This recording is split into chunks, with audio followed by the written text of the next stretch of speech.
Hello friends, সবাইকে কালী পূজা ও দীপাবলির অনেক অনেক প্রীতি ও শুভেচ্ছা।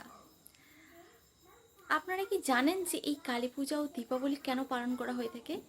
চলুন তাহলে আজ জেনে আসা যাক। দীপাবলি শব্দটি এসেছে দীপ ও আলি থেকে। দীপ শব্দের অর্থ হলো আলো এবং আলি শব্দের অর্থ হলো শাড়ি।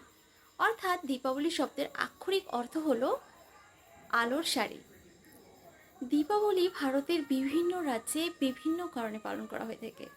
যেমন উত্তর ভারতের মানুষ মনে করেন যে এই দিন নাকি ভগবান রাম 14 বছর বনবাসে থাকার পর এবং রাবণ নামক অসুরকে পরাজিত করার পর তার স্ত্রী সীতা এবং ভাই লক্ষ্মণকে নিয়ে অযোধ্যায় ফিরে আসেন।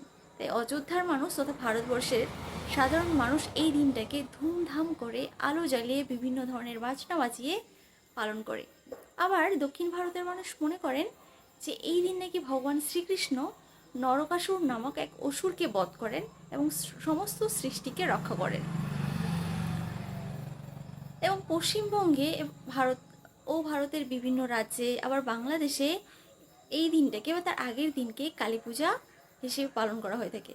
মনে করা হয় যে মা কালী রক্তবীজ নামক অসুরকে এই দিন বধ করেন এবং সমস্ত সৃষ্টিকে রক্ষা করেন ও সমস্ত সৃষ্টিতে সুখ আর শান্তি ফিরিয়ে নিয়ে আসেন।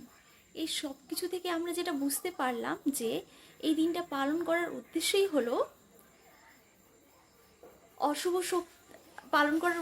হলো অন্ধকারকে দূর করে আলোর আগমনকে স্বাগত জানানো এবং অশুভ শক্তির উপরে যে শুভ শক্তির সবসময় জয় হয় সেই বিজয়কে উদযাপন করা।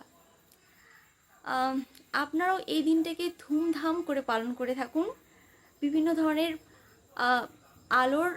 ধরনের আলো জ্বালিয়ে শুভ শক্তির আগমন ঘটিয়ে এবং বিভিন্ন ধরনের বাজি ফাটিয়ে। শুধু খেয়াল রাখবেন বাজিগুলো যেন লিগালাইজড হয় আর আনন্দটা যেন আনন্দ পর্যন্তই থাকে, সেটা যেন দুঃখে পরিণত না হয়। সবাই সুস্থ থাকুন আর আনন্দে থাকুন। আরও একবার সবাইকে শুভ দীপাবলি ও শুভ কালী পূজা।